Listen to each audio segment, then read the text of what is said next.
কিভাবে চললে আল্লাহ রাসূল খুশি হবে, আল্লাহ খুশি হবে, কিভাবে চললে আমরা জান্নাতে যেতে পারবো, কিভাবে চললে আমরা পরকাল শান্তি পাবো, এগুলো কোথায় শেখা যায়, কোথায় জানা যায়? বাংলাদেশে কোন স্কুল কলেজে কোরআন শরীফ শুধু করে পড়ায় সরকারি? তারা কোরআন হাফেজ চান, আপনাদের কোরআন হাফেজ আলেম হতে চান, আচ্ছা আপনারা কোরআন হাফেজ আলেম হবেন কি টাকা কামানোর জন্য, টাকা কামানোর জন্য, নাকি প্রকৃতপক্ষে মানুষদেরকে ইসলামের দাওয়াত দেওয়ার জন্য? কোনটা? টাকার জন্য আমরা পড়াশোনা করতেছি, নাকি মানুষদের যারা ইসলাম বিরোধী কাজ করে, যারা ইসলামকে খারেজ হয়ে গেছে, যারা পথভ্রষ্ট হয়ে গেছে, তাদেরকে পথের আলো দেখাবো? কোনটা? পথের আলো দেখাবো নাকি টাকা কামানোর জন্য? কোনটা? না, হয়তো ইচ্ছা হবো আলেম হবে একমাত্র আল্লাহকে রাজকীয় সন্তুষ্ট উদ্দেশ্য করে, মানুষকে রাজকীয় সন্তুষ্ট উদ্দেশ্যে নয়। পারেনি কেন পারি? মাদ্রাসা আসার কারণে। কেন কারণে? আল্লাহ রাব্বুল আলামিন আমাদেরকে কবুল করেছে, এই জন্য আমরা মাদ্রাসা আসছি। এটা আমাদের একটা সৌভাগ্য নয়? এখানে দিন শিক্ষা হয়, ইসলাম শিক্ষা হয়, যারা এগুলো শিক্ষা করে আমল করবে আল্লাহ রাব্বুল আলামিন তাদেরকে দুনিয়াতে শান্তি দিবে, আখিরাতে কি দিবেন? শান্তি দিবেন। আর আল্লাহ রাব্বুল আলামিন পুরস্কার হিসেবে আমাদেরকে কি দান করবেন? জান্নাত দান করবেন। সুবহানাল্লাহ। আমাদের একটা সবাইকে একদিন মৃত্যুবরণ করতে হবে, হবে না? তুমি এখন তোমার কাছে আসছিল না, এটা কিছু গতকালকে একজন লোকটা মারা গেছে, কোথায় দেবো? কবরে দেবো না? উনি যদি ভালো কিছু করে যায় জান্নাতে, আর ওনার যদি কোনো ত্রুটি থাকে এটা তোমার শাস্তি ভোগ করতে হবে। এখন আমরা জানি হালাল বলতে হারামি কথা, মাদ্রাসা আসলে, মাদ্রাসা সে পড়লে, ইসলাম সম্পর্কে জানলে, কোরআন হাদিস পড়লে ভালো বলতে বোঝা যায়, যায়নি? খারাপ কোনটা নাই, তার কোনটা অন্যায়, এগুলো জানা যায়, এগুলো বোঝা যায়।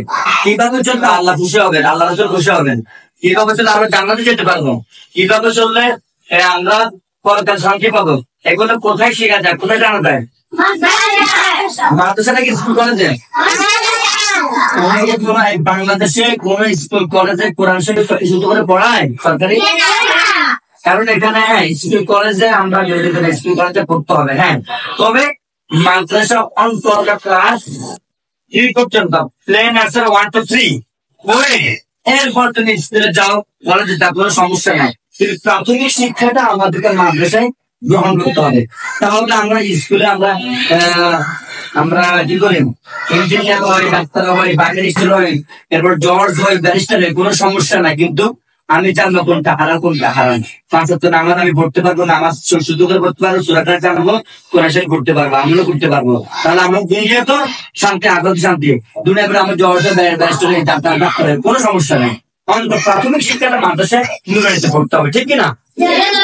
আর হাফেজ আলেম হলে তো আলহামদুলিল্লাহ শোনাই সোহাগা, দুনিয়াটা তাহলে আরো বেশি লাভ, আরো বেশি কি লাভ। এজন্য আমরা সবসময় মাদ্রাসা আসবো, পড়াশোনা করবো, আর আমরা প্রতিজ্ঞা করবো যে কে কে আছে এখানের মধ্যে, কে কারা কারা কোরআন হাফেজ চান, আপনাদের কোরআন হাফেজ আলেম হতে চান। আর আচ্ছা আপনারা কোরআন হাফেজ আলেম হবেন কি টাকা কামানোর জন্য, টাকা কামানোর জন্য, নাকি প্রকৃতপক্ষে মানুষদেরকে ইসলামের দাওয়াত দেওয়ার জন্য? কোনটা? টাকার জন্য আমরা পড়াশোনা করতেছি, নাকি মানুষদের যারা ইসলাম বিরোধী কাজ করে, যারা ইসলামকে খারেজ হয়ে গেছে, যারা পথভ্রষ্ট হয়ে গেছে, তাদেরকে পথের আলো দেখাবো? কোনটা? পথের আলো দেখাবো নাকি টাকা কামানোর জন্য? কোনটা? নিজেও আলোকিত হতে হবে, অপরকেও আলোকিত করতে হবে। আমাদের মনের মধ্যে যেটা থেকে আমার কোরআন হাদিস ইচ্ছা হবো আলেম হবে একমাত্র আল্লাহকে রাজকীয় সন্তুষ্ট উদ্দেশ্য করে, মানুষকে রাজকীয় সন্তুষ্ট উদ্দেশ্যে নয়। একমাত্র কাকে? আল্লাহকে রাজকীয় সন্তুষ্ট উদ্দেশ্যে আমরা কোরআন হাফেজ বা আলেম হবো। কার উদ্দেশ্যে? আল্লাহর উদ্দেশ্যে। আমাদের জান মাল সবকিছু কার রাহে খরচ করবো? আল্লাহর রাহে। কার জন্য? আমাদেরকে এই জীবন কার রাহে দেবো? আল্লাহর রাহে। কার রাহে? এই দুনিয়া ক্ষণস্থায়ী, আখিরাত চিরস্থায়ী। আমরা একমাত্র হাফেজ বা আলেম হবো সবাইকে ইসলামের দাওয়াত দেওয়ার জন্য, আমরা ইসলামের খেদমত করার জন্য, ঠিক কিনা? হ্যাঁ। আর আমরা সুন্দর মতো চলবো, যাতে তো সবাই আমাদেরকে কি ভালো বলে, কেমন? গাড়ি গাড়ি করবো না, মিথ্যা কথা বলবো না, কারো কোনো কিছু চুরি করে খাবো না, কারোর সাথে অন্যায় করবো না, কারোকে কষ্ট দিব না, ঠিক আছে? সবাইকে হাসি মুখে, কেউ যদি তোমাকে কষ্ট দেয়, আঘাত দেয়, হাসি মুখে তাকে সুন্দর মতো বোঝাই বলবা, ঠিক আছে? আর তোমাকে কেউ যদি গালি গালাজ করেন, তুমি তার দিকে তাকাইবে না, তুমি সুন্দর মতো হেঁটে চলে যাবা, ঠিক আছে? কুকুরে কামড় দিলে কুকুরকে কামড়াতে হয়, ভালো হয়নি? কুকুরের স্বভাব কামড় দেওয়া, ঠিক আছে? তো আমরা কুকুর থেকে বেশি থাকতে হবে, ঠিক না? এই জন্য কিছু মানুষের কুকুর আছে ঘেউ ঘেউ করবে, আমরা তাদের দিকে আমরা কর্ণপাত দিব না, কাউকে গালি গালাজ করবো না, ঠিক আছে? পারলে তাকে বোঝাবো সঠিক তাদেরকে বোঝাবো যে ভাই এগুলো ভালো না, এগুলো ভালো না, আল্লাহ শাস্তি দিব, এগুলো তো আর কি করবে না, ঠিক আছে? সবাইকে বোঝাবো। আমরা কারোর সাথে বলো